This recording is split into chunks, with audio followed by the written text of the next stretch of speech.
Hello. It's Friday, it's 2 o'clock, and it's not Crackerjack, it's Stampin' Chat Live. So I hope you're hearing me loud and clear. I hope you can see me okay. I'm just going to check on my iPad and have a look there, because that'll give me the opportunity to see what you can see. So let's just have a look. It looks like I'm live. Okay. Good. And Mary's here and Sandy's here. So hello and welcome to both of you. Thank you so much for joining me. Excellent, Sandy. Thank you for letting me know. I've had a lot of sound issues recently. I've discovered after doing some research and some experimenting that it isn't just me. It's lots of people having an issue, and it's Facebook. It's not me and it's not my equipment. So I'm not even bothering with my external microphone today. I will do my best to keep facing front because that gives you the clearest sound. But if you do get any issues, please let me know. Fingers crossed we will be fine. Okay, hi Mary. Mary says hello to everybody. I can see there's a few more of you watching, but I can't see who you are yet. So maybe your names will pop up in a minute. Well, the sun has finally come out here in just outside Lymington in the New Forest, which is where I live, down in Hampshire. This morning was grey and muggy. We had quite a lot of rain overnight. We had drizzle this morning and it was really horrible. But it's finally cleared up. The skies are blue with a little bit of white fluffy clouds, so very nice indeed. It's all looking much more like I want it to look for the weekend. So fingers crossed it doesn't all go south from here. Belinda's here and she says hi to everybody. And oh, Sandy says it's mizzling in Lincolnshire. Okay, well that's not good, Sandy, but hopefully the good weather is going to come your way. Maybe you'll get it in a few hours. I hope so. My husband's going to see the test match tomorrow in Southampton, so I'm really hoping that it stays dry for him. So far the forecast's looking all right, but you can never tell. And it wouldn't be the first time he'd gone to the cricket and not seen very much because of the weather, so I really hope it stays fine for him. All right, tell me what you've been doing this week. I'd love to know what you've been up to, what's gone well. Have you been crafting? Have you been out and done anything? Have you booked to do anything exciting? So I made some notes so I don't forget to tell you things. The highlight of my week was having coffee with a friend who I've only seen very briefly at a distance, sort of on the doorstep, a couple of times in the last year. She doesn't live far away from me, but it was so nice to finally see her and have coffee. She'd moved house during the last year, so I got a tour of her house, which was nice. And we talked non-stop for 2 hours and it was nowhere near enough. I don't know if you found that, if you've started to see people again, but if you haven't seen someone for a long time, even if you've been messaging and talking on the phone, I don't know, when you get together there just seems so much to say, so that was really nice. I've been out today running errands. I tell you, I'm exhausted. It's the most I've done in a morning out of the house for quite a long time. So I went to the post office and posted off some classes and posted the sweet samplers. So if you're expecting a class in the post from me or the in colour sweet sampler, check your emails because I've sent you emails and updates in there. I went to the library.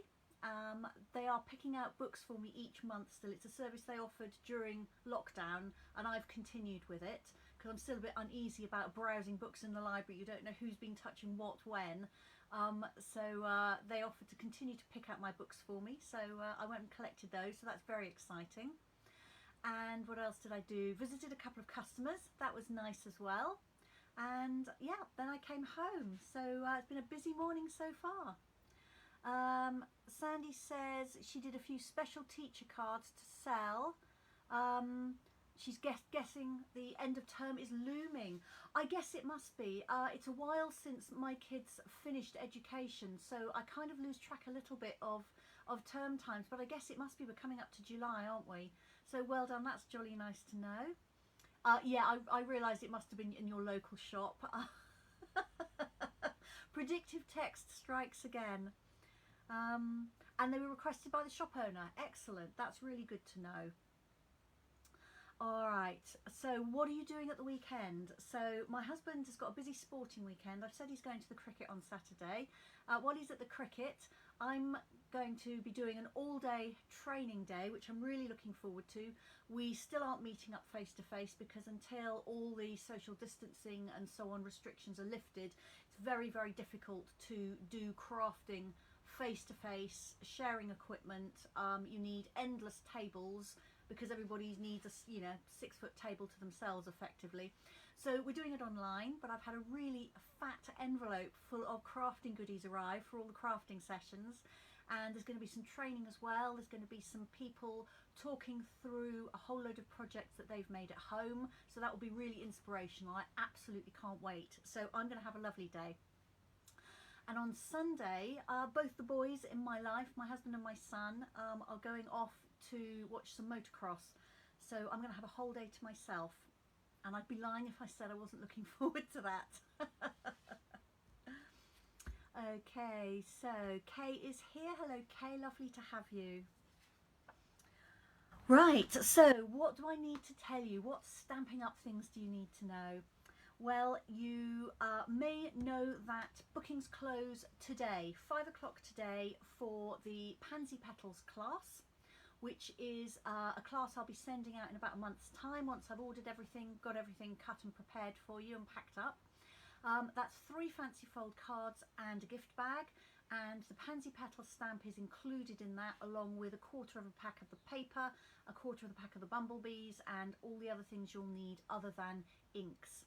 So that's a really nice class. If you fancy that, drop me an email and I will quickly send you the details out, and you've still got a few hours to book. When I put the camera down, I'll have my email there, but if you haven't got it, it's handmade at home at Sally, no, that's wrong. Let's start again. What's my email? Handmade at home at hotmail.co.uk. That's better. Also closing at 5 o'clock today are orders for the hand-penned sweet sampler. So that's a selection of paper and coordinating embellishments and ribbons and cards for the hand-penned suite. So bookings for that close at 5 o'clock today as well. Email me if you would like to book one of those. More comments coming up. Oh gosh, Mary's been busy by the look of it. She's been to New Milton to see the peregrine falcons. 2 adults and 4 young who are now testing their flying skills. I didn't know anything about that, Mary. That's very exciting. Pam is here. She says hello to everybody. Okay. Right. What else is happening? Other classes booking now. The July Fancy Fold Cards class, which is still at the moment at least one where I send everything out to you, and then I send you video links as well for the tuition. So you can book that up until the 9th of July. Again, if you'd like information, drop me an email. I can send you an information sheet. The January to June mini catalogue is ending on Wednesday. That's Wednesday next week, the 30th of June. We've had a month-long sale. There are still reduced price and full price items available from that catalogue, but you won't be able to get anything that hasn't carried over into the annual catalogue beyond Wednesday. So if you've been on the fence about ordering something you've had your eye on, please don't be disappointed. Get on and order it. You can go to my online shop at sallybowman.stampinup.net, and that will get sent straight out to you, or you can send your order to me in an email. As long as you can let me have your credit or debit card details, I can order that for you. Please don't put those details in an email. Give me a call, but I mean, we can sort that out if you initially just make an approach via email. That's the best way to get hold of me. Sometimes comments under things like this live stream just get lost or don't appear afterwards, so it's always best to email me, and I can sort that out for you. There will be a new mini catalogue coming. So the one that's ending on Wednesday is the January to June one, and the next one, unsurprisingly, is the July to December one. But what might surprise you is it's not actually coming in July. Due to the pandemic, there are all kinds of problems with shipping stuff worldwide. I'm sure you know by now. If you've tried to order a piece of furniture, that can be a 6-month waiting list. I'm told there's no garden furniture to be had for anything. Things like that. Raw materials are in very short supply. Lots of things are in the wrong place, or if they're in the right place, the transport for them is in the wrong place. So it can be quite difficult getting things, and unfortunately craft supplies are no exception to that rule. So a lot of the things that are in our forthcoming mini catalogue are not in the warehouse yet because they have just been so delayed with shipping. So Stampin' Up made the decision to delay that catalogue for a month to give us time to actually get everything in, because there's nothing worse than having a new catalogue, seeing all the pretty things and being told that half of them aren't orderable at the moment because we haven't got them in the warehouse. So the 3rd of August is when that catalogue launches. If you've booked a class with me or placed an order with me this year, I will be sending one out to you automatically. If you haven't, but you don't have a Stampin' Up demonstrator who looks after you, please let me know and I will happily pop one in the post to you as soon as I can, and then you'll be able to order those items from me.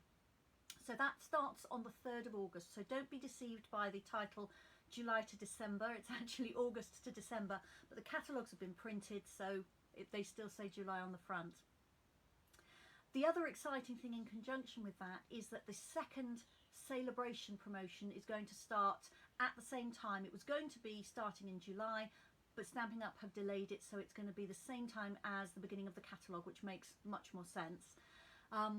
If you haven't been with Stampin' Up for very long, you may not know, Celebration is always the biggest kind of promotion we have all year. With a £45 purchase of items, you can choose a free item from the special brochure, and I'll be sending those brochures out with the mini catalogue.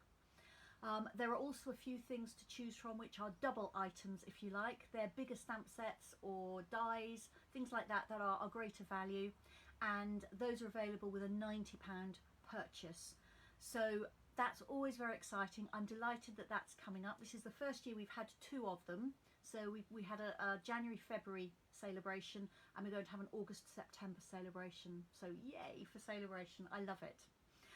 I have seen the new mini catalogue and I have seen the celebration brochure, and I'll just say you are not going to be disappointed.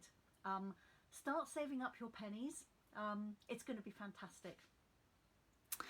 Okay, so let's have a look. So Belinda says to Mary that a good friend of hers is a professional wildlife photographer, and he's been photographing the peregrine falcons from a very respectable distance with a very long lens and has some absolutely wonderful footage. That sounds fabulous.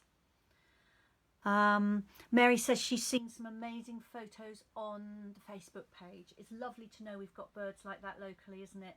I'm waiting on tenterhooks for red kites to become commonplace over the New Forest. They are one of my absolute favourite birds. They have been seen locally occasionally. I haven't been lucky enough to see one here yet. I've seen them a little bit further north, but I can't wait to have red kites here.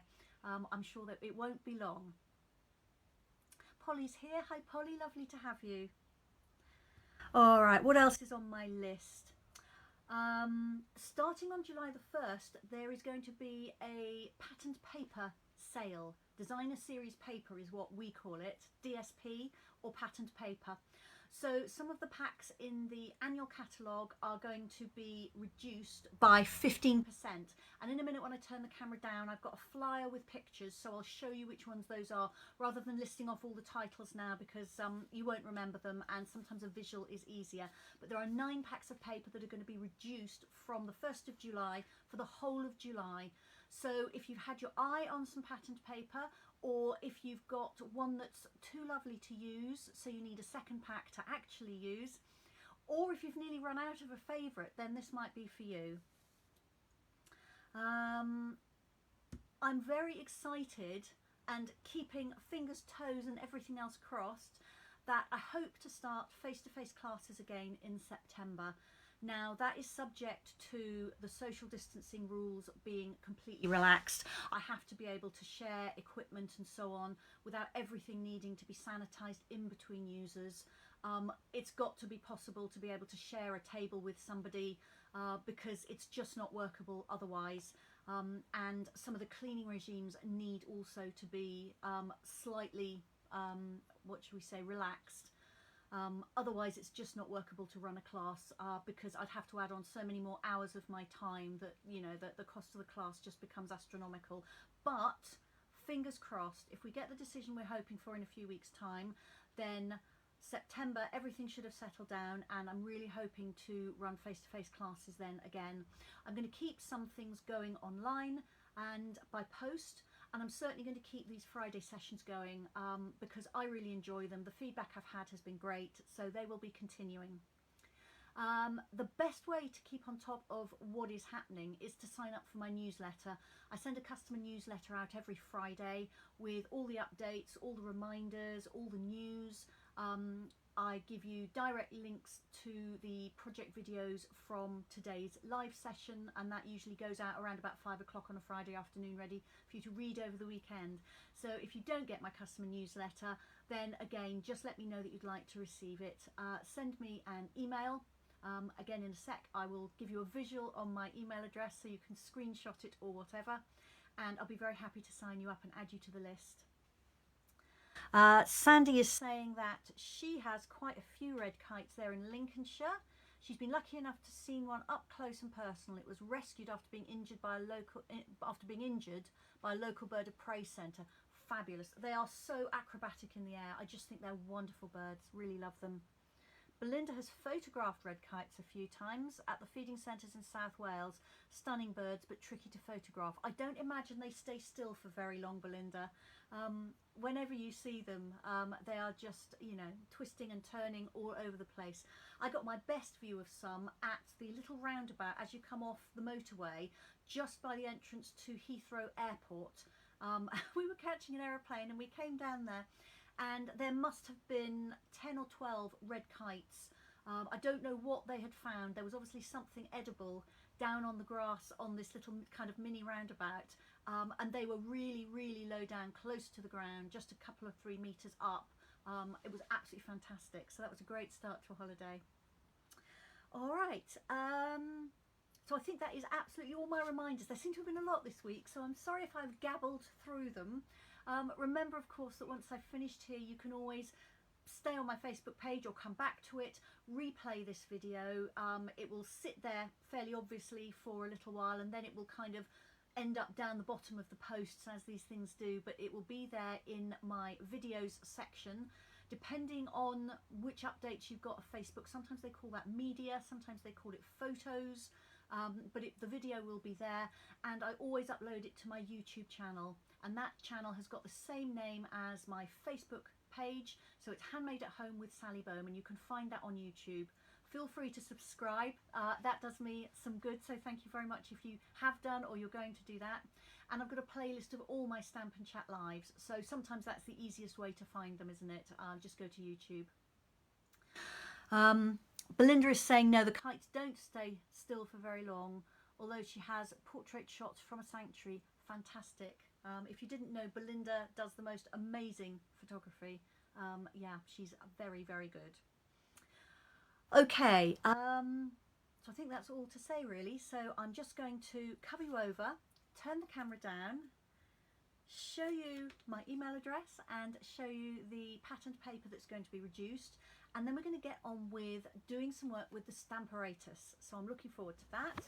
I will try and remember to keep talking to you. The sound may come and go just a little bit because I've just had to move, so my face is somewhere different in comparison with where the microphone is, but I hope you can still hear me okay as I fiddle around with the settings.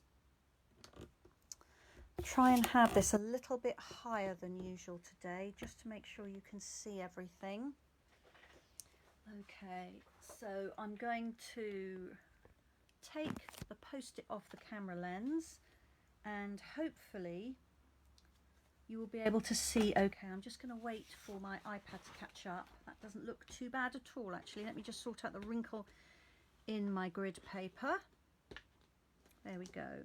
So that is my email address. If you haven't already got it, you can jot that down, or you can take a screenshot or whatever. So it's handmade at home and then the little squiggly at hotmail.co.uk. Hopefully you can read my handwriting. Do you know, I found some notes from university a few months ago. I was doing some turning out and I could not believe my handwriting. It was small, it was incredibly neat, and there was just reams and reams and reams of it. And I don't know if it was neat just because I was doing it a lot, so I was very in practice with handwriting, or whether I've just got sloppy as I've got older. But My handwriting was beautiful, and I did have to look at it and read it to make sure that it actually had been written by me, but I did remember the topics, so it was definitely me, but it was so neat, I couldn't believe it. Right, I'm just going to move some cables around a little bit. I think I'll try not to wobble you, but I think I'm going to end up catching things otherwise. Let me see, what can I do with this?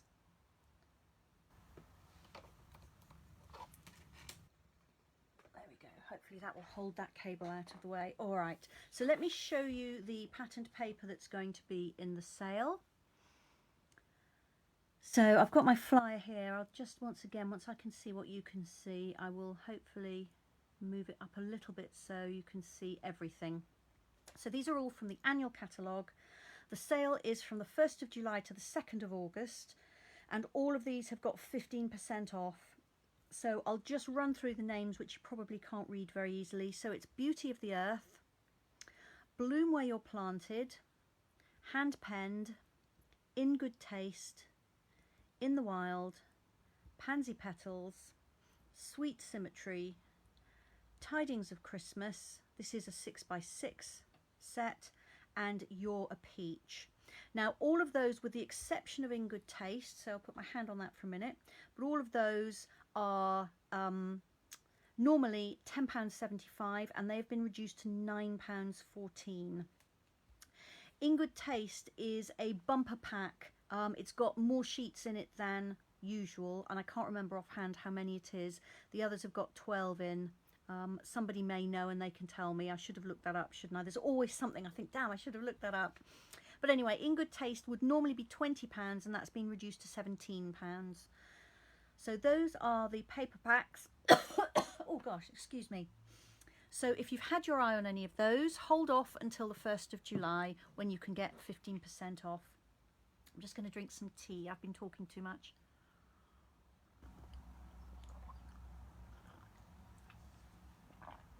Okay, do let me know if you've got any questions on any of that. Right, now I am going to bring in my annual catalogue so I can show you everything from the Stamparatus. And while I find the right page, let me remind you with a big polite please, if you can like and share this video, that really helps me get seen by people that may not otherwise find my Facebook page. So that would be absolutely brilliant. Thank you in advance to those of you who have shared in the past, to those of you that regularly share. It really does help me, and you can do it now or you can do it afterwards, and I am ever so grateful when you do, so thank you. Thank you, Belinda. Belinda is saying In Good Taste, so that's the bumper paper pack. It's 24 sheets, 2 each of 12 designs, so it's effectively a double pack, which is why normally it's £20, and then it's been reduced to 17. Thank you ever so much, Belinda. Brilliant. All right, so the Stamparatus then, you'll find this on page 144 of the annual catalogue. You may have noticed it, you may have skimmed past it. So this is the Stamparatus itself, and obviously I'm going to show you mine in just a minute, and then there's some samples here, and 1 or 2 of the accessories are shown as well. And all the information is down here.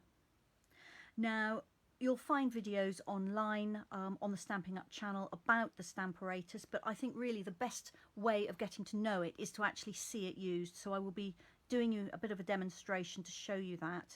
And if it's something that you've already got, maybe you use it all the time, let me know if that's the case. If it's something you've got and you don't use it all the time, then let me know as well. I think it may be one of those tools that when you first had it, you thought was absolutely fantastic and used a lot, and then sometimes those things kind of get pushed to the side of your desk and don't get very much love for a while. So if you have got one, I'm hoping to bring you back to using it. If you haven't got one, then you might decide that it's a useful tool to have. So as always, I've got my stuff in buckets lined up on the floor, so I'm just going to bend down and pull up the first one.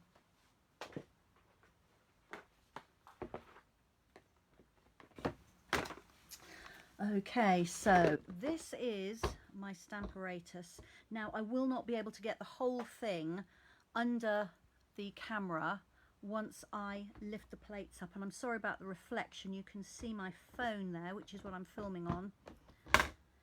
As you can see, when I move these back, I can't get everything, oops, under the camera. Try as I might, my stand just doesn't go tall enough, but hopefully I can show you enough.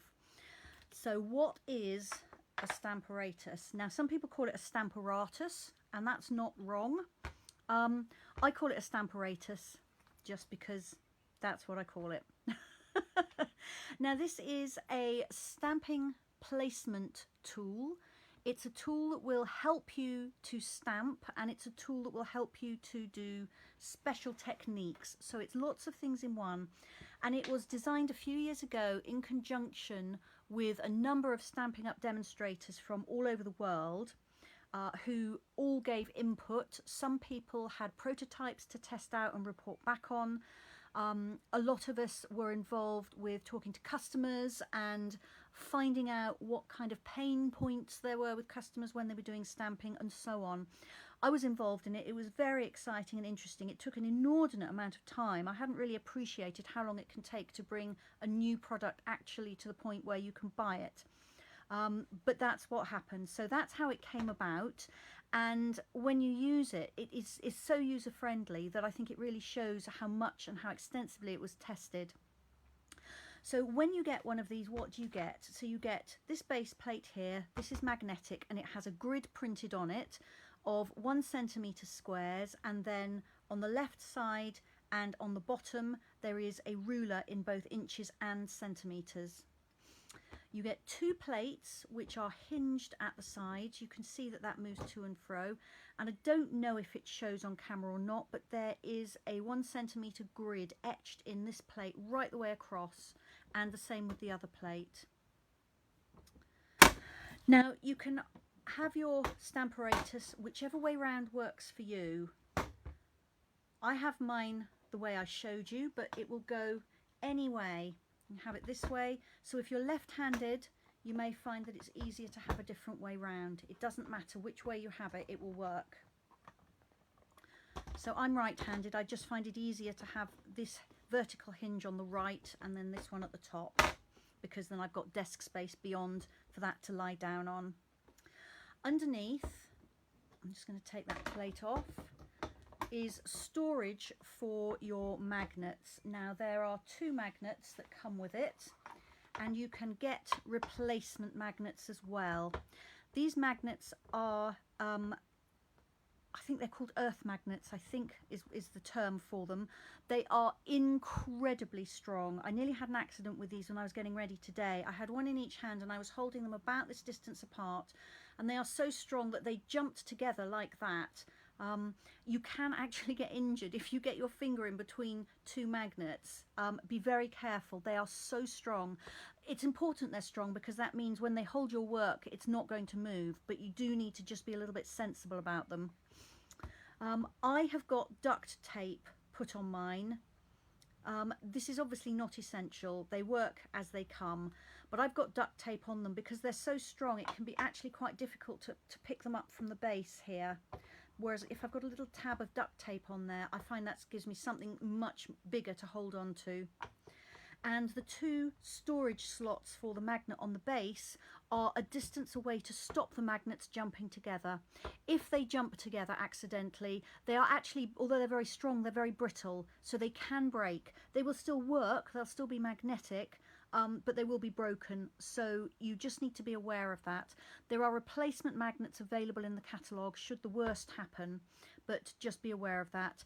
And if you've got a pacemaker or anything else where being close to strong magnets is going to be an issue, that's something you need to be aware of. So it's possible that this may not be for you. I'm not an expert on that, but I will just flag that up for your attention. All right. So that's underneath, and that's the magnets. So it will also come with a foam mat like this. So this is a flexible foam. It's about 1/8 of an inch thick, and this is what you want to use if you're using photopolymer stamps. If you're using red rubber stamps, then you don't need that extra depth, but if you are, then that's when you will use the mat. Belinda says she's got tape on her magnets. She finds it easy to get them out of the storage slots. She has had to replace one. Yeah, I agree with you, Belinda. I find it very, very helpful to have tape on them. You can get grid paper to fit your Stamparatus. Now, this is an extra in the catalogue, but it's well worth having because it just catches any ink, stops it getting onto your mat and then transferring onto other things. And also, if you're having to use the mat because you're using photopolymer stamps, I find it really helpful to have the grid underneath my work so that I can see, whereas obviously this grid is going to be hidden if I'm using my foam mat. The other extra that I strongly recommend is the silicone craft sheet. I know lots and lots of you have already got one of these. These are in the catalogue. I think they're £4 something. They're an inexpensive piece of kit. They're useful for all kinds of things. I used mine when I was heat embossing last week, you may remember, and I used them for lots of inky techniques as well. I've got hair on that. I'm trying to brush off. But I find if I am trying to stamp something very close either to the corner or close to these hinge edges, having the mat here just helps me get a better impression. And also if I'm stamping with photopolymer stamps, I find that's really helpful too. If I was using rubber stamps and I wanted to stamp up close to the top or the side, I would have it there without the mat. So that's just a kind of a tip from me. And one of the techniques I'm going to be showing you uses the silicone mat as well. So you may decide that that's a useful addition to your crafting stash. So that's all the extras and the bits and pieces.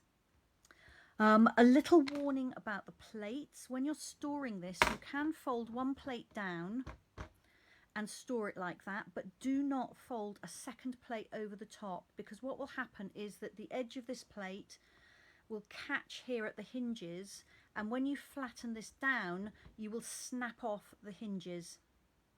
So to store the second plate, lift it straight up, that'll take it off, and then you can just lay it down and it stores fine like that. So that is just worth remembering. Andriana's saying, is that the mat that gives you a reverse image? Yes, it is, Andriana, absolutely right. And more on reverse images in a little while. So these two plates are interchangeable with each other. You can put either of them in either side. To remove them, as I say, lift them vertically and then lift them straight out. And then to put them in, slot them in vertically, and then they will flap down. And they flap through 180 degrees like that. So that's those. You are very welcome, Andriana. So that's the bits and pieces that come with it or are little extras. A couple of other things that I recommend for cleaning your stamps when they're on the plates. You can of course take the stamp off and clean it in the whatever usual way you use. I normally clean my stamps with a stamping scrub, but I've got one of these Simply chamois and I've actually cut it up into 6 pieces. Okay, did you all have a sharp intake of breath at that point?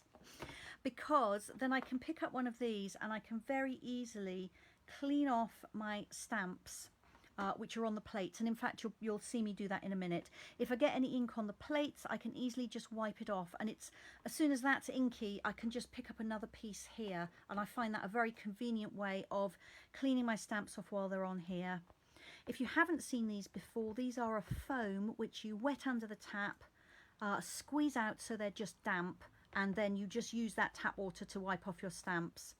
They work on red rubber stamps or photopolymer. The only thing they won't get off is Stays-On ink. For Stays-On ink you need the proper Stays-On remover.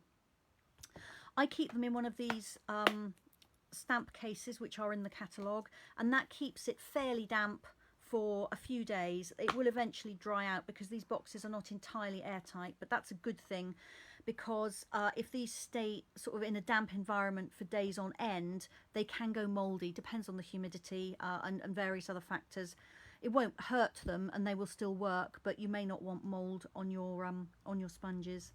You can rinse the ink out of these just in the sink with a little bit of soap and warm water, or you can put them in the washing machine, which is what I do. I put them on a 40-degree wash in the washing machine. I've got a whole load of chamois and I just wash them all together.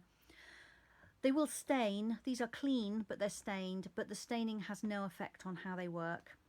So a chamois cut up is great for cleaning, and although you can absolutely use ordinary ink pads to ink your stamps, if you have any stamping spots, that's the mini ink pads, they are fantastic. Because they're so small, you can easily just get to the bit of your stamp that you want. Lots of them come in the kits.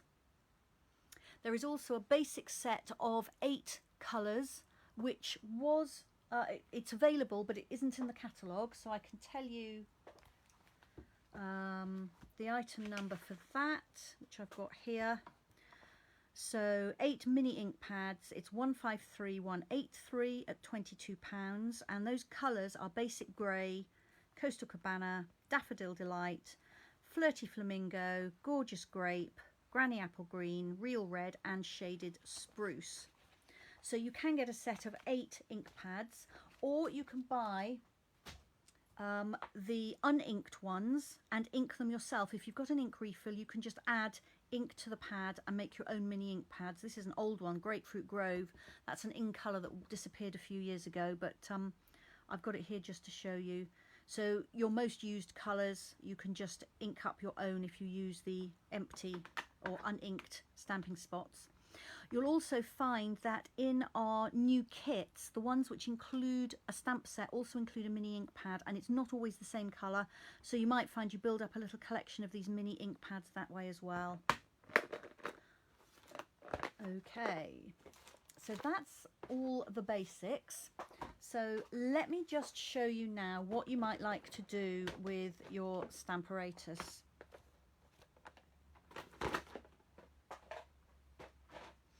So I've got some plain card here, I've got some ink pads, I've got a few stamps.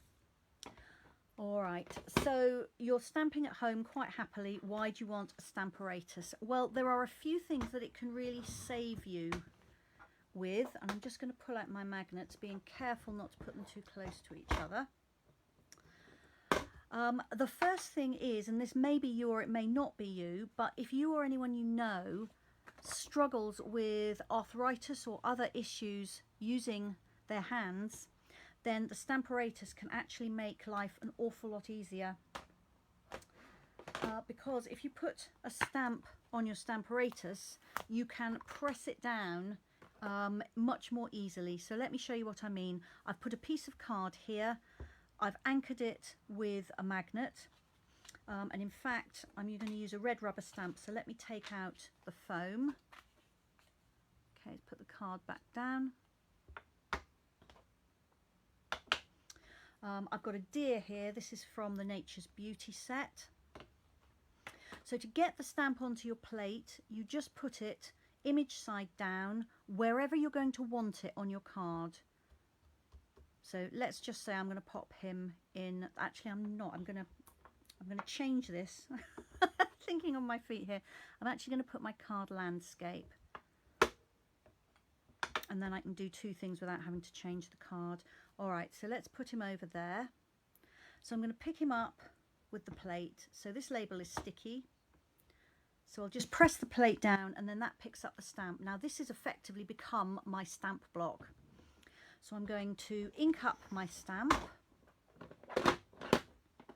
trying to get that under the camera. So I'm actually not using a stamping spot. I've got my standard ink pad, and the first thing I'm going to do is lay a stamp box underneath this, because what that will do is keep my plate level. If I take that away, I don't know if you can see, but I've now got an angle on this as it slopes down to the desk, and I just find it much easier if this is horizontal, so it's parallel to my desk. So I'm going to ink up my stamp. Now I'll try and move back so you can see. And to stamp, I'm just going to flip this down. Now those magnets are not getting in the way of this plate. The plate is higher than the magnets, so that's not a problem. Now if you have issues with your hands, you may find that holding something like that is difficult, and pressing it down if you've got a stamp on a conventional block. So if it's like this, you can use your hands in lots of different ways. You can press down flat, you can press down with fists, and you can take as long as you need. Sometimes if you've got just reaching a block. If you've got a stamp on a block here and you hold it there for a long time, if your hands get a bit tired, the block can move or skate, and so you don't end up with a good image. But this is going to sit here for as long as I leave it there. So I can just keep pressing until I'm sure I've pressed my image down. And then when I lift up, I've got an absolutely perfectly stamped image. So that's fantastic. So if you or anyone you love have problems with their hands, this could be the answer to stamping for them. If you've got shaky hands, the Stamparatus plate is not going to shake, whereas a block might be moving and it might be difficult to stamp that way. The second way, and I'm hoping that I can show you with this stamp, if I can't I'll show you in a minute when I bring in a bigger stamp, is when you get, if you stamp an image, have you ever stamped an image where it hasn't come out perfectly? I know I have. Oops, and first of all I just need to move my card a little bit. Save me moving the stamp, I'll just move my card across. There we go. That'll give me a fresh piece of card. Okay, so I've re-inked my stamp. I haven't got this on here straight. Let's straighten that. And I will try and stamp incorrectly. So I'll put it down and I'm just going to press on his ears. Okay, and let's lift that up. All right, now I don't know if you can see. Let me lift this up. But my deer does not have his back foot there. That hasn't come out. Now, normally, if I had that stamp on a block, I might try and re-stamp over the top, and I might be able to make a bit of a ham-fisted attempt at it, but it wouldn't be very easy. So usually, personally, I would then have to get another bit of card and re-stamp that. But with the Stamparatus, it doesn't matter. I don't need to re-ink my stamp because there was ink on there, it just hasn't come onto the paper. What I can do instead is bring back my stamp, even though I've lifted it up, and just press down carefully on that bit that hasn't stamped, and when I lift it up I've then got an absolutely perfect image. There's no double stamping, no shadowing, no nothing. It's worked absolutely perfectly. So if you struggle with getting a clear image when you're stamping for that reason, then honestly the Stamparatus is worth its weight in gold, because every time you will get a fresh image, you know, a perfect image, because you can just keep coming back and stamping it until you're happy with it. The other thing you can do, which kind of follows on from that feature, is if you're stamping particularly in a pale ink, now I'm not really stamping in a pale ink, but I think you'll still see the difference, but you want a more intense colour, you can just ink your stamp again, stamp in the same place, and hopefully you can see the difference there. This image is much darker than that one because that's got 2 layers of ink. And let's do it again and see if we can make it even more intense. You can't do that with a stamp block without the greatest of difficulty, and to be honest, it's never going to be perfect. But with the Stamparatus it is. There we are. I think you can really see that difference now. So on your project you can get varying darks and lights from exactly the same colour ink without having to have, let's say, early espresso and this one being soft suede. So that can be a really, really handy feature. So that's stamping with difficulty. If you've got problems with your hands, it's how to always get a perfect image, and it's how to get darker tones from the same ink pad. Now I'm just going to bring in one of my little chamois pieces and clean off my stamp. So let's say I wanted to change colour. This would be very convenient because I can quickly clean off my stamp without having to take it off here, put it on a block, clean it off on my scrub, and then continue. And if I've got any ink on here, I can just wipe that off as well. So I'm going to pop that back in the box, and I'm now going to show you how great this is if you're stamping with a really large stamp. Now you may have some background stamps like this birch, for instance. I love this stamp, but it is quite big, and if you've got it on the block, it's an absolute whopper to get hold of because the block is even slightly bigger again than this stamp. However, if I'm going to use it on my Stamparatus, life suddenly becomes a lot easier. So I pop it on there. Now I'm only going to stamp a small piece of card. If I was stamping a large piece of card, I would probably want to put my card down, put the stamp on there with the image down, just like I did with the deer, and then flap my plate over and pick it up. but I'm only going to use a little piece of card, so that doesn't matter. All right, so these background stamps are so big they can be quite difficult to pick up, but they're much easier to stamp with a Stamparatus. So let me just ink that. The image is bigger than my card, and actually I'm going to stamp without the magnets, and then you'll get the full effect of the image. But then to stamp it is so easy. I just flip my plate over and then give it a really good press all over. So much easier to do with this plate. I can put all my hands flat on it. The block's not going to wobble because it's not a block, it's a fixed plate.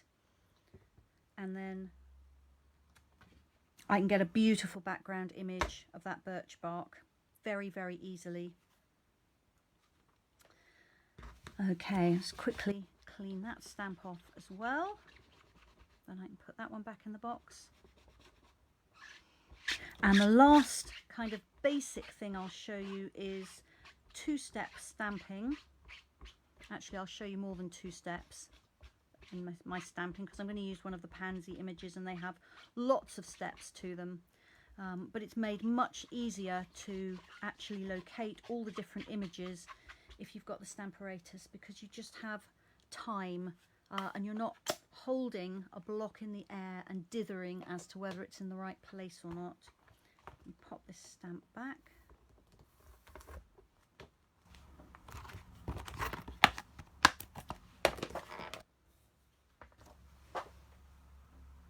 I'm trying to clear up as I go because I've got so many bits here. All right, you can see why I like to have the grid paper in here. It just catches all that ink. So I'm going to bring in the Pansy stamps. Now they are photopolymer, so I'm going to pop my foam mat in, and I'm actually also going to add in the silicone mat because I really like using that. I just find that I can get the clearest images of all if I use that. Bring in another piece of card and just hold that in place with the magnets. Okay, so I've got the Pansy Patch stamp set here. Now to make the pansy, there are 1, 2, 3, 4, 5 stamps for the large image. So let's just stamp it in the middle. So that's going to be my first image. So I'm going to pick that up there. Okay, and I've got Pale Papaya and Calypso Coral here. So let's just stamp that in Pale Papaya. And again, I can take my time, make sure that I get a really clear image. Okay, I've got a little bit of shading on there. It is paler on the stamp, but let me just add a bit of ink, pop that down. There we go, that's a little bit better. All right, so now I'm going to add the second image, which adds some detail. I'm going to bring in my other plate.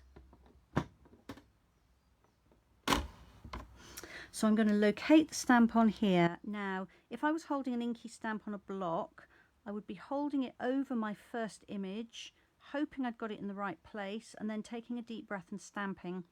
This time I can take as long as I want to locate that. I can move it as much as I want. There's no ink on the stamp. And then when I'm sure it's in the right place, I can just pick it up as before.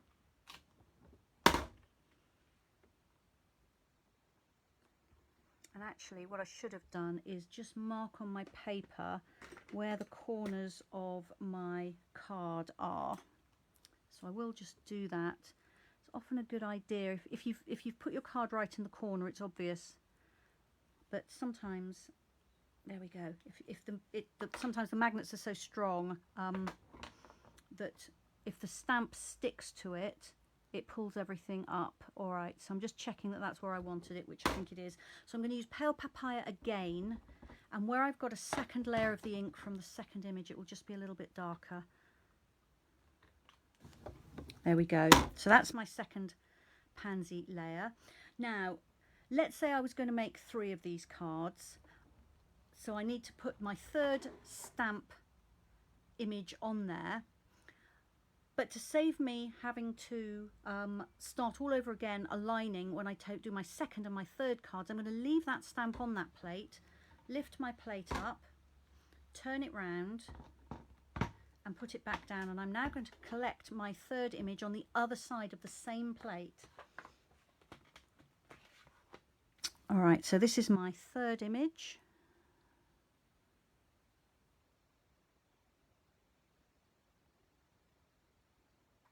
Okay, let's collect that one. So my card lifted just a little bit because I've got those guidelines I drew on my grid paper. I can put that back, and this time I'm going to use a darker ink, Calypso Coral.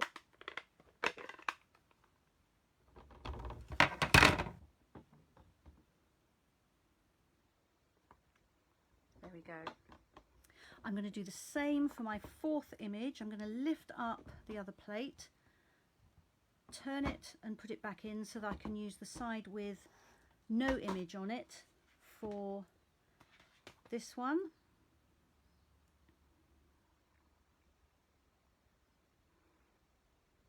Oops, I've got it upside down. I need the business end down.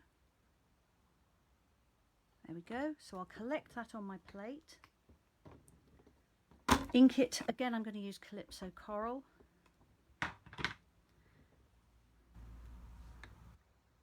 And stamp down. And then I have one final image, which is the really dark section in the center of the pansy. And I'm looking for my soft suede. Okay. Now, I happen to have 2 Stamparatuses for classes, so I could pinch a plate off one of those. But rather than do that, I will actually just pinch that little stamp off here. There are not many stamp sets where you have quite so many sections for an image as you do this one, but locating 4 images is absolutely no problem because you've got 2 plates, 2 sides, and there we go. So that is my pansy. There is actually another little stamp for the center, which I'm not going to do just to save time. But what's really magical now is that I can remove this. I can put another piece of card down. I'm using my pen guidelines to get everything in the same place. And I can now stamp all over again. Because I know my card is in the same place as the first piece of card, I can now very quickly stamp another pansy the same. So my pale papaya ink. So this one goes down, the next one goes down,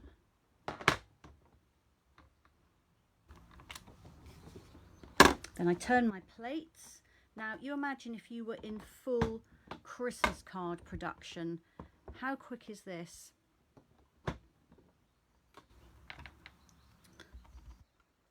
This one for the center. And actually you'll remember that the stamp number 4 I actually took off and replaced it with another, so I'm not going to put that. I'm just going to use 1, 2, 3 and 5, which will still give me a pretty pansy. There we go. So that second one was really, really quick to stamp, and you can do exactly the same idea with different images. It doesn't have to be images that are several steps to create one image. I might have, let's see, a pine tree here, a penguin here, and oh golly, I don't know, a polar bear here, and I can just locate them all, each on their own plate. Let me bring in some animals and show you what I mean. And then I can very quickly stamp multiples. All right, I'm just going to quickly move the pansies. I was going to explain it, but actually it's so much easier to show you. So I'm just going to take all those pansy stamps off the plates. I've got some coral ink, which I will just wipe off. There we go. Okay, so get rid of the pansies. And I'm going to bring back my little animals. So just very quickly to show you what I mean, let's say I want a deer here.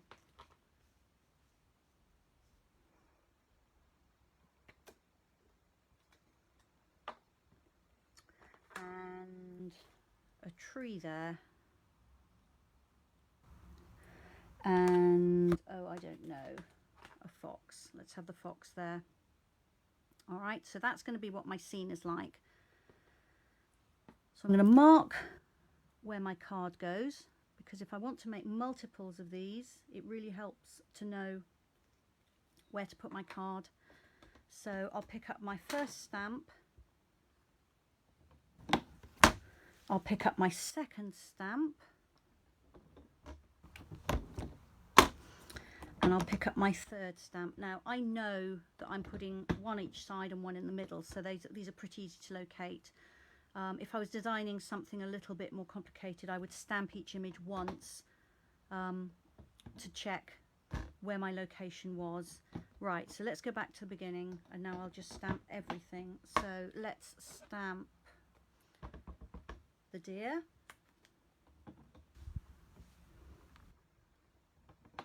Let's stamp the trees. And let's stamp the fox. Mary is saying that her Stamparatus is really good for stamping the centre of sunflowers. Yes, it absolutely will be.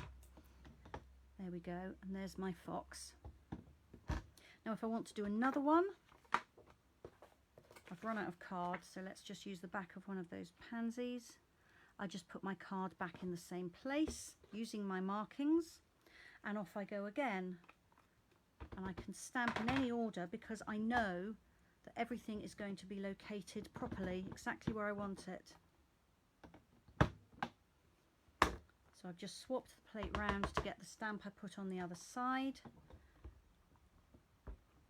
And you can see how quick this is. Once you've got those stamps on your plates, you can stamp multiples ever so quickly. If I was constantly picking up different stamp blocks and holding them and trying to get them in the right place, that would take me ages. I've just seen I haven't got a very good, I've missed a bit on my deer, so let's just put that back. Just stamp his ear, that's better. So there we go. Now that gives you some very basic information on how to get your stamps onto the Stamparatus. What it's really good for, how it helps you with things that can go not quite right with your stamping, how to stamp multiples, and also how to use two-step stamp sets, or in the case of the Pansy set, 5 and 6 step stamp sets. Okay. So I'm going to clean off these stamps and put them away, and then I'm actually going to come on with some of the extra things that the Stamparatus makes possible. So Belinda's saying she agrees with Mary, it's good for other flowers too. She uses it for all sorts of things. It's rarely off her desk. Yeah, I'm not surprised. I know people who couldn't stamp at all before because of issues they had with their hands, and suddenly they can stamp again with the Stamparatus, which is just fantastic.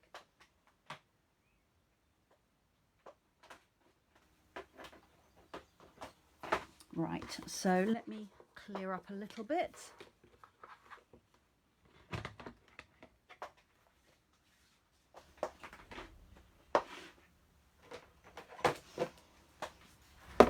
All right, now you know already that the plates on the sides here are hinged, and because they're hinged you can put them in like that at the top of the side piece, but you can also move them down a notch at a time, or even 2 notches at a time. And what that means is that you can create an image which is stamped multiple times in a row if you're using this plate, or sorry, in a column, or in a row if you use the other plate. So let me show you what I mean.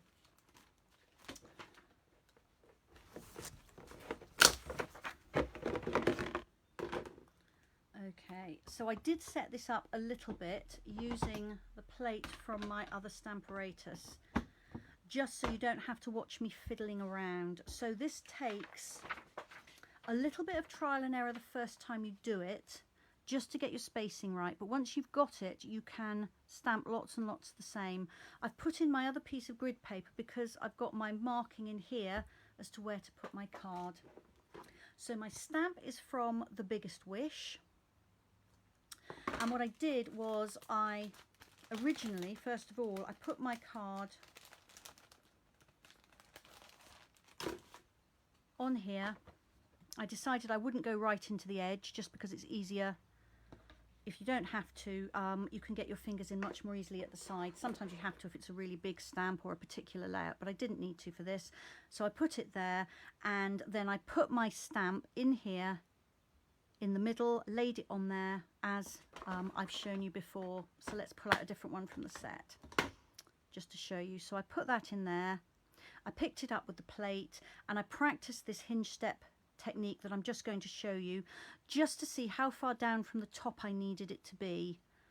And what I'm going to do is I'm going to stamp my image several times down here, and what I wanted was the gaps at the top and bottom to look right. So that's what I mean by saying it takes a little bit of trial and error, but actually it was pretty easy to do with this particular stamp. And I will show you, and it's kind of like magic. I've tried to do this without the Stamparatus, but it's very difficult to get your spacing right. So what I'm going to do is ink my stamp. So I've already spaced it. You can see that that's near the top and it's equidistant right to left on my card. Okay, so I'm just going to ink my stamp. I think you can just see that on camera, can't you? And I'm going to stamp it. Okay, now if that hadn't come out right, I could obviously come back in and press down again to get a good impression, but that's fine. So now I want to move my plate. So first of all, I have it vertically to protect the little tabs on the edge of the plate. I lift it up and I just move it down one notch, and then I re-ink it and I re-stamp it, and this will give me the same image just below the first one, like that. And then I lift up the plate and I move it down one more. I re-ink it and I stamp it again. And I've picked that up. These photopolymer stamps are a little bit sticky sometimes. They kind of cling to the card. But because I've marked my grid paper with where my card needed to be, I can easily reposition that. And then I'm just going to move this down one final time to give me a fourth image.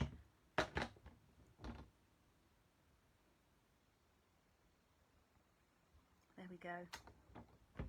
So now I have thanks, thanks, thanks, thanks on there effortlessly.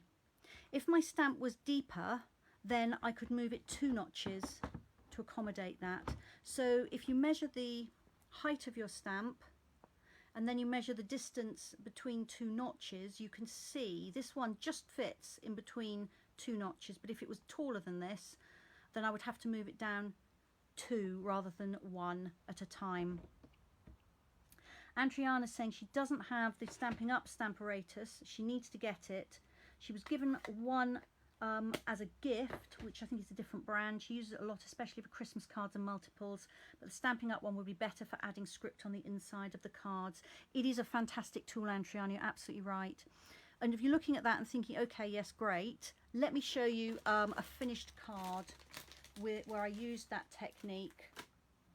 Let's just move this out of the way for a moment. There we go. So this is my finished card. Now I'll have to come clean straight away and tell you that these silver edged cards have retired. They were on the clearance rack for ages and I thought they were still there, but I checked today and they're not. They've sold out. So I apologize for showing you something that is retired. But you can see that I used polished pink to stamp my thanks, and then I actually heat embossed, hoping you can see, the script word thanks from the same stamp set across the front. I heat embossed it in silver. If you were with me last week, we did heat embossing last week, and I've added some rhinestones. So if I put that next to it, you can see how to very easily move from that to that. And this is the stamp set. So this is the one I used on the Stamparatus, and then I used that one for the heat embossing. I did stamp this one by hand, but I could easily have located it on my Stamparatus in just the same way I've been showing you. All right, let me clean my plate and my stamp.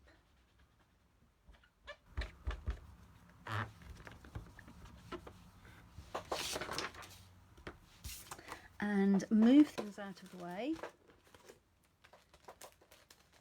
And I'm going to show you the reverse stamping, which Andriana mentioned earlier. It's a really, really clever technique. It takes a little bit, well, no, that's wrong. I was going to say it takes a little bit getting your head round. It took me a little bit of getting my head round until I understood how to do it. It's actually incredibly easy. It's only stamping. So I will try and go slowly and explain clearly.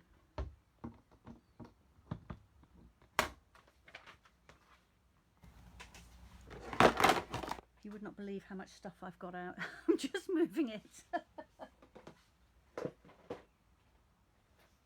All right, so reverse stamping is a technique you can use with the Stamparatus to allow you to make a mirror image, or like a reflection, where you've got one image, let's say facing one way, and you want it to be facing the other way.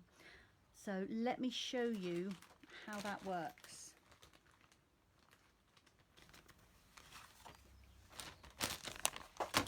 So the stamp set I'm going to use is Back on Your Feet. I'm not really a cute image kind of girl, but I do really like the set. So I'm going to use the giraffe. So let's pull him out.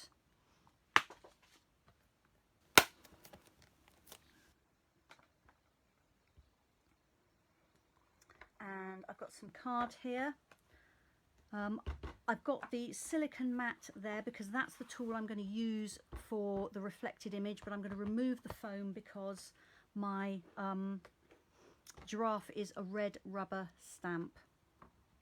And actually here I've got one I prepared earlier. So this is another silicone mat. And all I've done is I put my card on here. Again, it's perfectly possible to have your card right at the edge or to stamp in the corners, but for this I just found it easier to have it slightly nearer the center of the tool, and so that I knew where to put it each time, just in case you'll see that we move it, and in case it moved on its own as well. I just put some washi tape down there just to mark the corner. When I had grid paper, I just used my pen and marked it, but on the silicone mat I didn't want to put ink on there from my biro, so I've just put some washi tape down, which will peel off afterwards. So that's where I'm going to put my card. I'm going to do two giraffes facing each other. So I'm going to work out where I want my giraffes to be, and I just want one each side. So let's have a look. If I put him, whoops,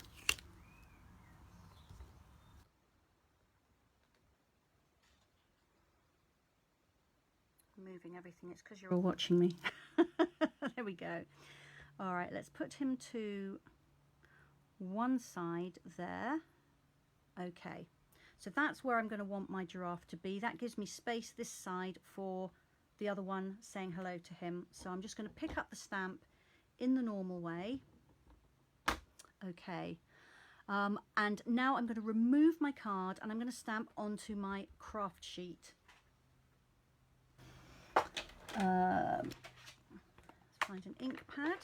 So just as before, I'm going to ink up my stamp and stamp, but this time I'm stamping onto the silicone mat, and I'm making sure it's up in the corner because that's how I positioned everything to start with.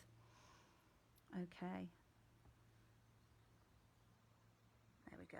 So I've now got, I hope you can see, the giraffe image stamped onto my mat here. There, you can see, I think, so that's good. Now I can clean my stamp if I want or not. I usually don't bother, but you can clean your stamp. What I'm going to do now is I'm going to lay my card back down on here on top of that ink and fitting it in there. So what I'm going to do is I'm going to hold it up so it doesn't contact that ink until I've got it into the corner, and then I'm going to lay it down. And then to transfer the ink on my mat onto the card, I'm just going to use the stamp, because the stamp will press in exactly the right place. Okay, so I'm simply using the pressure of the stamp to pick up the ink. I'm not particularly stamping this image with the ink left on it onto the top of the card. So this image is actually rubbish. Okay, but if I pick that up and turn it over, you can see that I have the giraffe there.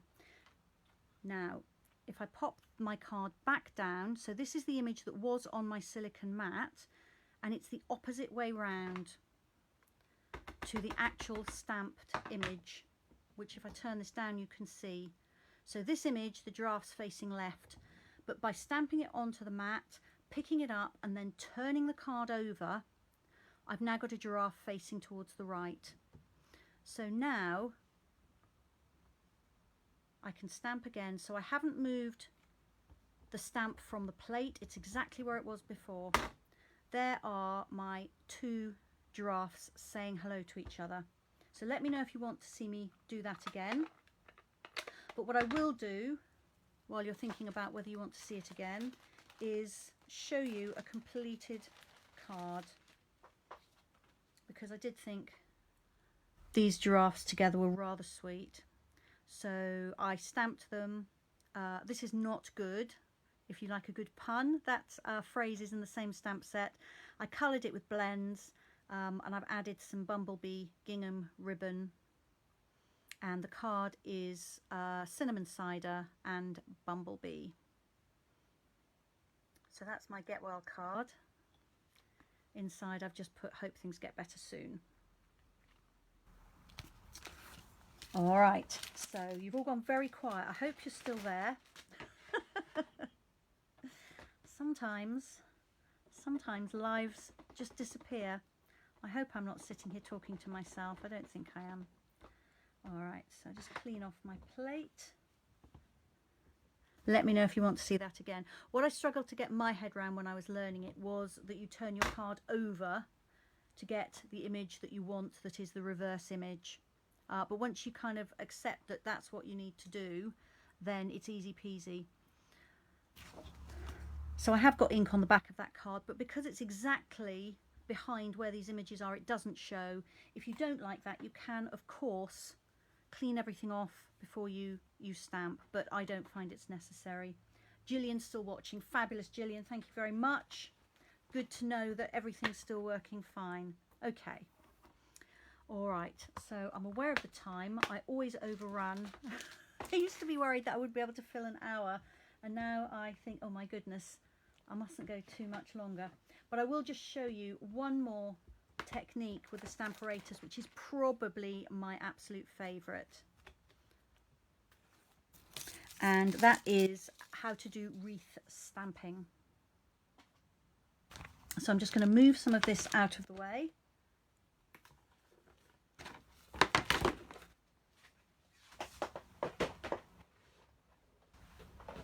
And this time I'm going to show you the completed card first, and then I'll show you how I did it.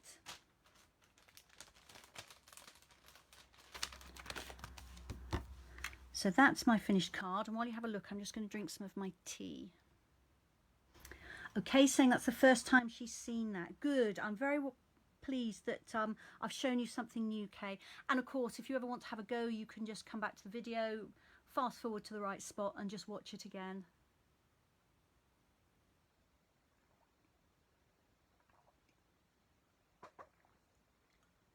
Okay. All right, so this is my little wreath card. So what I've done is I've stamped a flower and a leaf multiple times, and I've got a perfect circle. And again, the Stamparatus makes this pretty straightforward to do.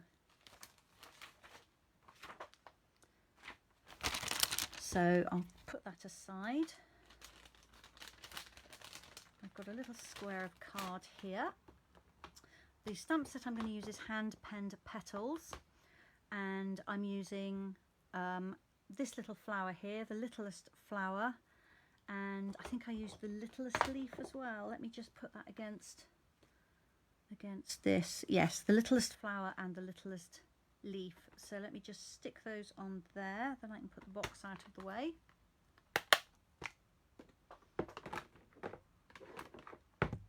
Oop, oh, I'm sorry, I've just clonked the camera. I'm sorry if that moved everything. Let's find my ink pads.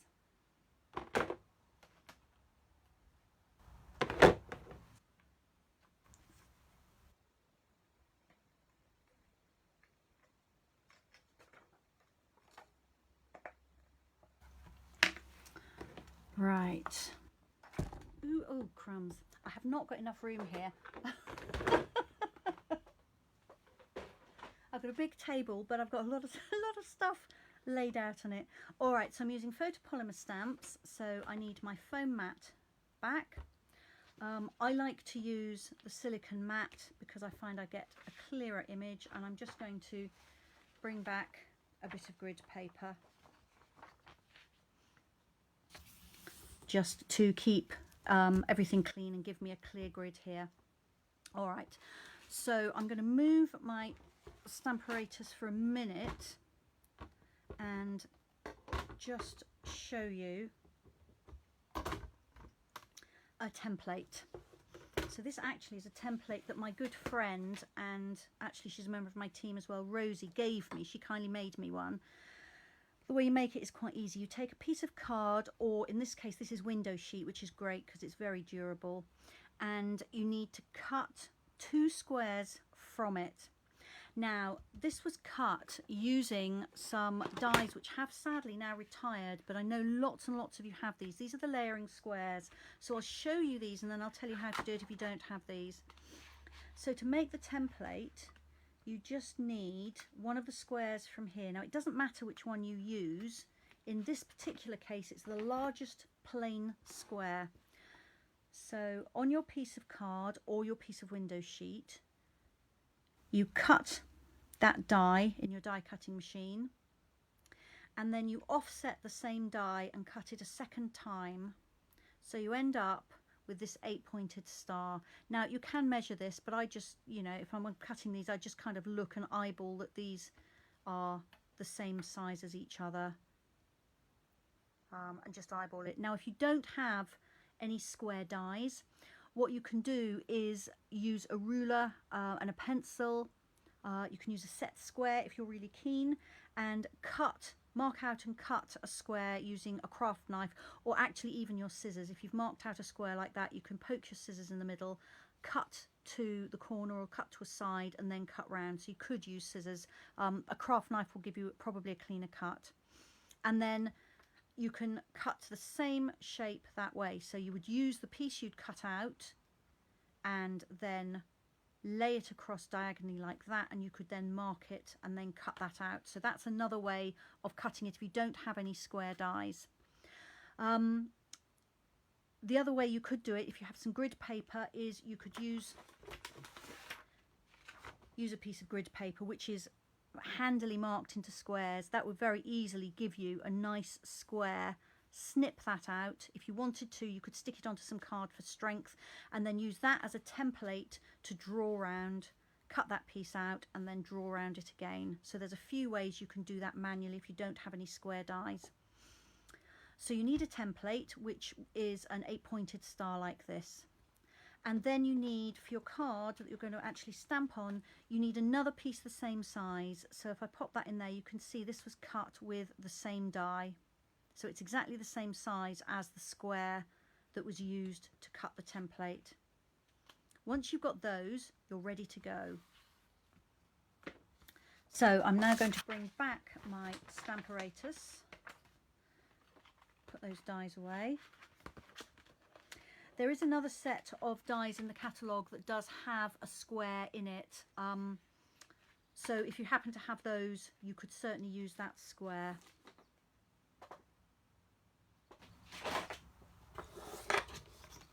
Alright, so here's my Stamparatus.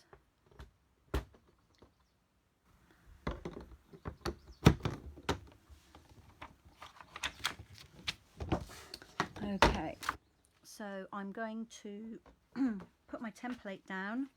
So this time I'm just going to put it right up in that top corner there, just for ease, so I know as long as the top corner of my template is there, nothing's moved. And I'm going to hold it in place with the magnets.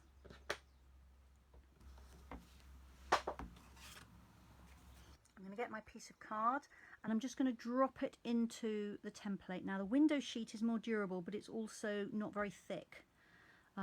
So I just have to make sure that it stays within the template. If you've cut this from card is a little bit thicker, and this will drop in a little bit like one of those tray jigsaw puzzles you do with small children. So it's slightly easier to use a card template, but it doesn't last as long because it will get scruffy and frayed much quicker. So I'll leave it up to you as to which of those you do. So next I need to locate where I want my stamps to go. So this is my little flower from the hand-penned stamp set. You can either start in a corner or you can start on a side. Now I find it usually easier to start on a side, so I'm just going to lay my stamp there, and it's in the middle of that side, and I know it's in the middle because this point here is at the center of that side. So if I just follow that point across to the card, that's the middle, so I can then locate that stamp centrally top to bottom. And I haven't got it right on the edge, I've just got it in a little bit, and I'm going to pick it up with my plate. Okay, and because these are photopolymer, they're quite sticky on the card, but I can just lay that straight back down in my template. Okay, so my flowers are going to be purple. I've got Highland Heather here, it's one of my absolute favourite colours, and I'm just going to ink the stamp and stamp it. There we go. Okay, and then I'm now going to locate the leaf where I want it.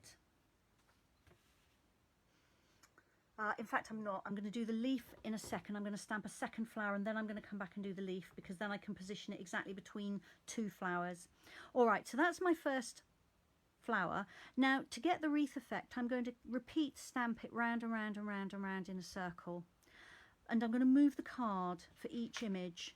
It doesn't matter which way I move it, but I'm just going to move it clockwise because that for me seems logical. So I'm just moving it one step. So it was here, here's my corner, so I'm going to move my corner to the next corner position, like that. Just make sure it's located inside the template like that, and then I'm going to ink my stamp and stamp again. Okay, so I've now got my second image. Now I can work out where I want my leaf to go, which is just in there, I think. I think it will just fit. Okay, so I'm going to pick that up on the second plate.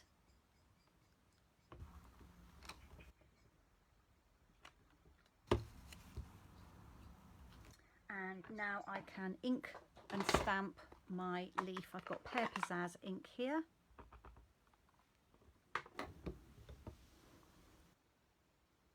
There we go. So now I've got my leaf perfectly located, and now I can just keep going round and round. I could have located the leaf once I'd got my first image down, but as I wanted it between the flowers, it was just easier to have two flowers to then locate the leaf. So I'm going to pick up my card, I'm going to move that corner to the next position. Now let's say I got that wrong. Let's say I moved it too far, or I couldn't remember where it had to go. It doesn't matter. So let me deliberately move it on. I've actually missed a corner and I've moved it on two places, if you like. But it doesn't cause a problem. So I can still stamp that, but I can see I've got a gap. So I just need to move this back to fill in the gap. And it will work perfectly. So don't stress about anything like that. There we go. So I've stamped my flower. Now let me stamp the leaf in that position. Okay, move it one point in the same direction. Now I've actually already stamped the flower here because I jumped, hadn't I? So I just need to stamp the leaf. Now again, this is perfect for stamping multiples. as long as you're working with the same size piece of card every time and your template in the same position on the Stamparatus, then you don't have to change anything. You've just got to put in a fresh piece of card and just keep stamping. This is fabulous for any kind of wreath. So I could be using snowflake stamps and making a wreath of snowflakes for Christmas. I could be using autumn leaves or berries and making an autumnal card. Anything at all like that. Now, the first time you make a particular design, you will probably want to just practice a little bit, make sure that you're happy with the size of the image you're using and your positioning on the card.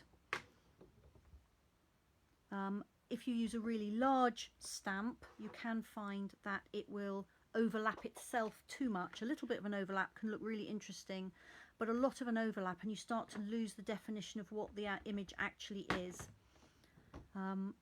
So I had trialed this and made sure that the images were going to work on this size of card. But if your template has larger squares cut in it, you can use larger stamps. And some stamps look really good overlapped with each other, so it's just a little bit of experimentation. Have a play around, and then once you've got your design sorted out, it's then much quicker to just keep stamping.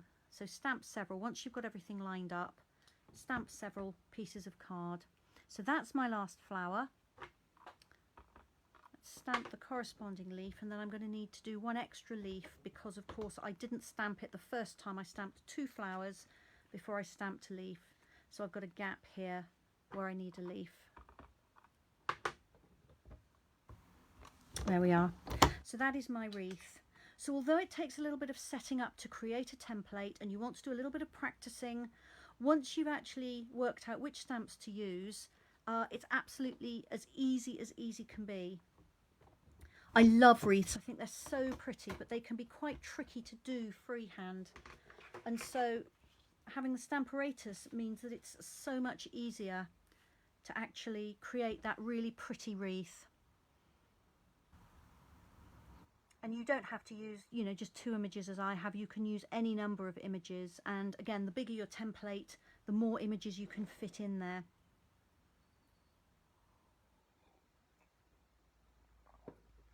So there, that was the last thing that I wanted to show you this afternoon.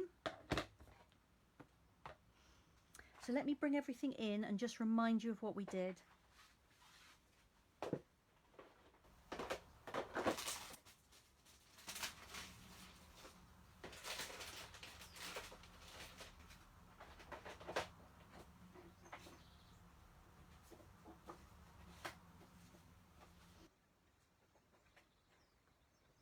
Okay, so I think I've found everything. I'm just going to shut up that ink pad or I'm bound to drop something in it. Okay, so we started out by just simply stamping an image, and we looked at how if you have trouble with your hands, either for strength or you've got pain in your hands or you've got a tremble in your hands, this can just help you to get a stamped image on your card much more easily. You've got much more leeway with how long it takes you to actually transfer the ink when you're using the Stamparatus. We also looked at how to fill in a gap. If your stamping's got a gap in it, you just turn the plate over and restamp again. The ink is on there, it just hasn't transferred, and so you can do that as often as you like. You can also re-ink the same stamp and restamp in the same place multiple times to make the colour more intense. It's particularly useful on pale colours, maybe soft sea foam, something like that that's a really pale colour. You just might want to be able to see it more clearly. In this case I used soft suede, but it still works there. You can see this image is much darker. Then we looked at using really large stamps, which can be quite difficult to hold and quite difficult to actually stamp because they're just so large, and if your hands aren't very big or they don't work very well, using the Stamparatus is much easier for those big stamps, and you can get nice even pressure all the way across. And if you end up with a gap in your stamping, you can just flatten that plate down and re-stamp in exactly the same way as we did with the deer. We looked at repeat stamping. If you're going to make multiples of something, my dear's actually not very straight, is he? Obviously didn't put that stamp down straight. So you can set something up, you can stamp an image, then you can locate your second image, pick it up on a plate, stamp it. You can locate your third image, this time lift the plate, turn the plate round and attach the image to the other side of it. And then you can stamp this particular scene as many times as you like without having to move the stamps on the plates. As long as you've put your card down on your Stamparatus in exactly the same place. And I showed you a few different ways to mark where your card goes. You can mark it with biro. You can always put your card up in the top corner. Let me bring in my Stamparatus and show you. You can always put your card up in the top corner there, and then you know to keep it there. Or if you're using the silicone match, you can mark the corner with some washi tape. We also did some stamped some images that have got multiple steps to them. So these were the ones that we did there, and again you can take your time lining things up. You're not holding an inky stamp over and then taking a deep breath and stamping down and hoping that your hands haven't moved forward or down, because it will be in the right place, because you've been able to take your time, pick it up on the plate, and it will come down again in exactly the same place as before. So that was all the things I showed you about, the kind of the basics, if you like, of the Stamparatus. And then we came on to some techniques. So I created this card with the Hinge-Step technique. So this is where once you've picked up your stamp on the plate, you then move that plate down one step of the hinge at a time. So I haven't got the right stamp on here, but you lift your plate. Remember to always lift them vertically so you don't break the tabs at the bottom. Move it down a tab and then stamp again. Lift it, move it down a tab, stamp again. Obviously you're going to re-ink each time. So that will create images evenly spaced down, or if you use the top plate and you move it across, it'll give you images that are spaced across, and you can obviously combine the two if you want to. We looked at reverse stamping, where we use a silicone mat and we stamped the image on the silicone mat, and then we put card on top of that ink, making sure the card was located on the silicone mat in the same place as it had been in the beginning.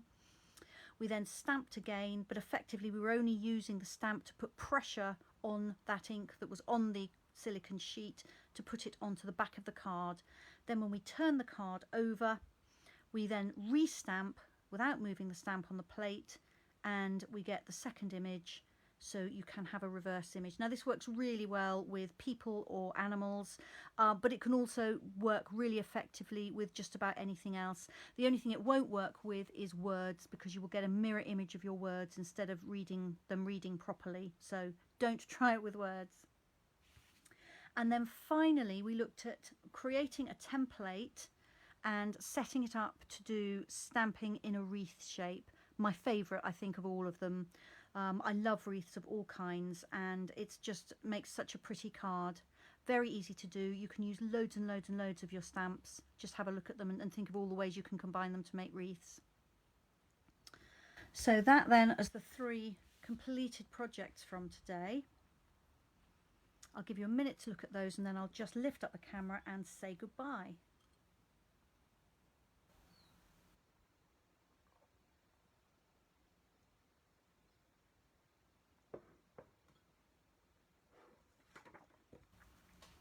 Okay, so let me cover you over, move the camera,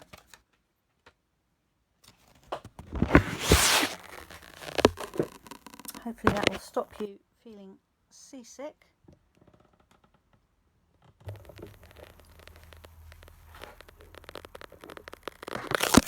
Okay, I'm hoping I'm in picture. I can't see it yet on my iPad.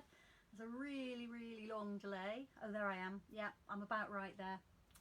It's been lovely to spend time with you this afternoon. Thank you so much for joining me, and if you're watching this on the replay, thank you for replaying it. And if you're watching on YouTube, thank you for going to YouTube as well to see it. I hope this has reminded you about your Stamparatus, or indeed inspired you to maybe try the Stamparatus. It's an absolutely fantastic tool. It's really, really worth having one if you enjoy stamping, or if you find stamping difficult, because it makes it so much easier. I'll be back here next Friday at 2 o'clock, and I'm going to be working with the Art in Bloom bundle. Now, what have I done with my catalogue? I'll show you the Art in Bloom bundle. I should have done it while I had it down on my desk, shouldn't I? And the reason that I've picked it is because it has what's called a hybrid embossing folder. Now, you might have seen it and wondered what that was, or you might not have seen it. I'm just going to hold this up, which is, you know, not very professional, but there we go. So it's this set here. Just make sure that you can see that. I need to hold that a little bit higher. There we are. So it's in the catalogue on page 116. So I'll be explaining what that hybrid embossing folder does, and we'll create some nice projects using it. So I hope very much that you can come back at 2 o'clock next Friday. If you can't, come back when you can and watch the replay from them. But until then, thank you so much for joining me. I hope you have a really lovely weekend. I hope the weather is nice. It's really beautiful out here at the moment. So fingers crossed for the weekend. And I'll see you soon. Bye-bye.